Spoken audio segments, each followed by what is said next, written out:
দর্শক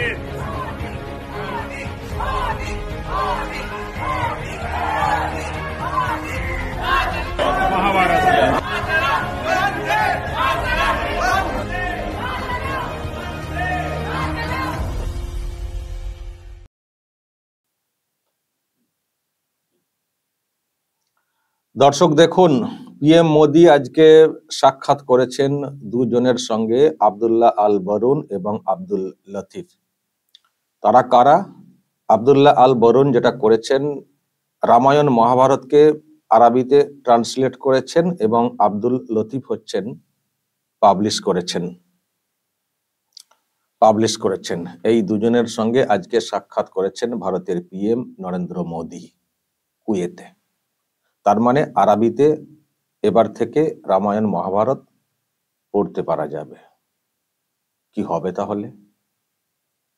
কি হবে? এই যে কুয়েত এটা করলো, তাহলে কি হবে এবার?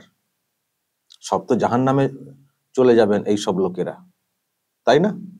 রামায়ণ মহাভারত আরবিতে ট্রান্সলেট করে পাবলিশ করা হয়েছে, সব তো জাহান্নামে চলে যাবেন ইনারা, আল বরুন এবং আব্দুল লতিফ যে নামটা দেখলাম, তাই তো বাংলাদেশিরা তো তাই বলবেন, তাই না? আর এটা কি হলো? নরেন্দ্র মোদির বিরুদ্ধে বাংলাদেশ থেকে জিহাদের ডাক দেওয়া হচ্ছে, আর এদিকে নরেন্দ্র মোদিকে কুয়েতের যারা আছেন তারা সব সাদরে গ্রহণ করছেন।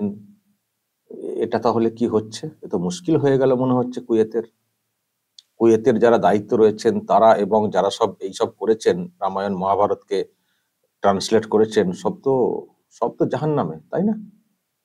তাই তো বলবেন বাংলাদেশের লোকেরা, তাই তো বলবেন। কি বাজে কাজ করে ফেলেছেন কুয়েতের সব লোকজনেরা। কি হবে এবার? নরেন্দ্র মোদীকে এইভাবে মানে সাদরে গ্রহণ করা হচ্ছে, তারপরে রামায়ণ মহাভারতকে আরবিতে ট্রান্সলেট করা হয়েছে এবং সেটাতে খুশি হয়েছেন পিএম মোদি, এবং একসঙ্গে সব সাক্ষাৎ করেছেন, ছবি তুলেছেন। তাহলে কি হবে এবার? আমি তো শুধু এটা ভাবছি যে বাংলাদেশের লোকেরা তাহলে এবার কি বলবেন, কি হবে এবার? কি হবে এবার? কুয়েত, হ্যাঁ, কুয়েতের অবস্থান কোথায়? সৌদি আরব, তার ওই যে ওইদিকে উপরের দিকে কুয়েত, তার উপরে দেখুন ইরাক, এই সাইডে ইরান আছে না? তাহলে কি হবে কুয়েতের যারা দায়িত্বে রয়েছেন নেতারা, সব কি হবে? সব তো জাহান্নামের আগুনে, নাকি? যতই পাশে সৌদি আরব থাক, জাহান্নামের আগুনে সব তো পুড়বেন, তাই তো? এটাই তো বলবেন বাংলাদেশের লোকেরা। বলুন আপনারা যারা আছেন বাংলাদেশ থেকে, যা বলার বলুন। প্রিয় দর্শক, আমি শফিকুল ইসলাম এবং আপনারা দেখছেন আরামবাগ টিভি। আজকে পিএম মোদি কুয়েতে গিয়েছেন, বেশ কিছু বিষয়ে বৈঠক হবে, প্রতিরক্ষা বিষয়ে আলোচনা দুই দেশের মধ্যে, এবং সেই সঙ্গে একটা বাণিজ্যিক সম্পর্কও আছে। ওখান থেকে তেল আসে আমাদের দেশে, এবং প্রচুর প্রবাসী ভারতীয় ওখানে আছেন, কর্মসূত্রে ওখানে অনেকে থাকেন, তাদের সঙ্গেও একটা মিট করবেন। তো সব মিলিয়ে একটা বড় কর্মসূচি বলা যায়, একটা সফর কুয়েতে। তো সেখানে আজ থেকে শুরু করেছেন, তো সেই সব চলবে। এবং দেখে নিশ্চয়ই বুঝতে পারছেন ওখানকার যারা রয়েছেন দায়িত্বে, সরকারের দায়িত্বে, তারা খুবই উৎসাহী মোদিকে ওখানে দেখতে পেয়ে। সুতরাং ভারতের সঙ্গে তারাও সুসম্পর্ক রেখে চলতে চাইছেন, এটুকু পরিষ্কার। শুধু বাংলাদেশ বুঝতে পারছে না। বাংলাদেশ শুধু বলছে যে ভারত হচ্ছে হিন্দুদের দেশ, মুসলিম বিরোধী, ফলে মোদির সঙ্গে সম্পর্ক রাখা যাবে না। কিন্তু সেই কুয়েত, যেখানে মুসলিমদের এত বসবাস, সুন্নি মুসলিমদের বসবাস ওখানে বেশি, তারা সেই মোদিকে সাদরে গ্রহণ করে নিচ্ছেন। এটাই হচ্ছে তফাৎ। মোদি নাকি ভারত এই মুসলিম বিদ্বেষী, অথচ সেই মোদিকে সাদরে গ্রহণ করে নেওয়া হচ্ছে কুয়েত, তারপরে সংযুক্ত আরব আমিরশাহী, ওই সব জায়গাতে। আর আমাদের দেশে রাম মন্দির, এইসব নিয়েই, রাম মন্দির, বাবরি মসজিদ, এইসব নিয়েই তর্ক বিতর্ক আমাদের দেশ বা বাংলাদেশে। অথচ এই রকম একটা দেশে রামায়ণ মহাভারতটাই আরবিতে লেখা হয়ে গেল, ট্রান্সলেট করে লেখা হয়ে গেল, সেটা পাবলিশ করা হয়ে গেল, সেখানকার লোকজন ভালোভাবেই পাবলিশ করেছেন, কোনো তর্ক নেই, বিতর্ক নেই, মারামারি নেই, হানাহানি নেই, দাঙ্গা নেই, কিচ্ছু নেই।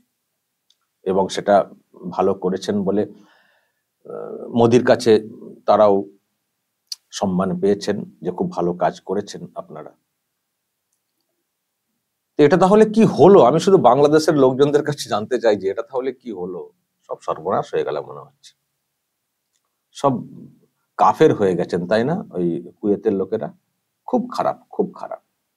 রামায়ণ মহাভারতকে আবার আরবিতে ট্রান্সলেট করে ফেলা হয়েছে, যে আরবিতে কোরআন রয়েছে তাতে ট্রান্সলেট করে নেওয়া হয়েছে।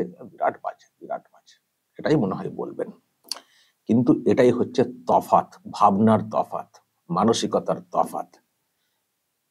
আরবিতে একটা কোনো ধর্ম গ্রন্থকে ট্রান্সলেট করলে সেটা কখনো অসম্মানের হয় না, ধর্ম বিরোধী কখনো কিছু হয় না। আরবি একটা ভাষা, সেই ভাষাতে শেখা যায়, পড়া যায়, কোনো কিছু বিষয়ে জানতে গেলে বা কাউকে জানাতে গেলে সেই ভাষাতে সেগুলোকে জানানো যায়, বোঝানো যায় বা লেখার মাধ্যমে তুলে ধরা যায়। এটা কোনো অন্যায় না। আর কোনো ধর্মগ্রন্থ কখনো সেটা অপবিত্র হয়ে যায় না, বা সেটা দেখলেই আমাদেরকে ছুঁড়ে ফেলে দিতে হবে, তাকে দেখা যাবে না, সেটা হয় না। দেখা যায়, পড়াও যায়, জানাও যায়। তারপর আপনি ঠিক করবেন কোনটা আপনার কাছে মনে হয়েছে ভালো, সেটা আপনার নিজস্ব বিচার। কিন্তু কোনো বই দেখা, পড়া, তার মধ্যে কোনো অন্যায় নেই, যেটা আমি কোথাও বিশ্বাস করি। আমার ধারণা ইসলামও সেটাই বিশ্বাস করে। কিন্তু এই উপমহাদেশের যেসব, আমাদের দেশ এবং উপমহাদেশের মধ্যে যেসব দেশ, মানে যেগুলো পড়ছে আর কি, মুসলিম মুসলিম বলে যারা নিজেদেরকে বলে থাকেন, দাবি করে থাকেন, বিরাট মুসলিম বলে যারা যেভাবে জাহির করে থাকেন, এইসব হচ্ছে সব ম্যাক্সিমাম হচ্ছেন সব ভণ্ড, ইসলামকে ঠিক করে বোঝেনি না। আরবিয়ান কান্ট্রি, ওখানকার লোক অনেক বেশি ভালো বোঝেন বলে আমরা বিশ্বাস করি। আরবে, সৌদি আরবে তো হজ করতে যাওয়া হয়, তো দেখবেন সেখানকার লোকজনদের মধ্যে এই ধর্ম নিয়ে এত মারামারি, হানাহানি, তর্ক বিতর্ক, দাঙ্গা এসব কিছু নেই যতটা এখানে আছে। এত বিতর্ক নেই। এই রাম মন্দির, বাবরি মসজিদ, দেখবেন এই সব নিয়ে ওখানেও এত তর্ক বিতর্ক নেই যতটা এখানে বা বাংলাদেশে রয়েছে বা পাকিস্তানে থাকতে পারে। আমি ওখানকার খবর পাইনি, কিন্তু বাংলাদেশ থেকে রিয়াকশন পাই, তো সেটা আমরা বুঝতে পারছি। ওখান থেকেও থাকবে নিশ্চয়ই। তো তফাৎ হচ্ছে এটাই, যারা ইসলামটাকে জাস্ট না বুঝে উল্টো পাল্টা ভাবে ব্যাখ্যা করে করে সর্বনাশ করে দিচ্ছেন। আসল যেই জায়গাটা ধর্মের আঁতুর ঘর বলে যেটা বলবো ইসলাম ধর্মের, দেখবেন সেখানে কিছু নেই, সবই আশেপাশে বা এই দিকে। যত গন্ডগোল, যত গন্ডগোল। তো এই হচ্ছে তফাৎ দর্শক। তো এটা আজকে এসেছে ভিডিও, দেখা যাক আর কি সব ভিডিও আসে কুয়েত থেকে। দর্শক কি বলবেন? যদি আপনাদের এই সব নিয়ে কিছু বলার থাকে অবশ্যই বলবেন, কমেন্ট বক্সে নজর রাখবেন আরামবাগ টিভিতে।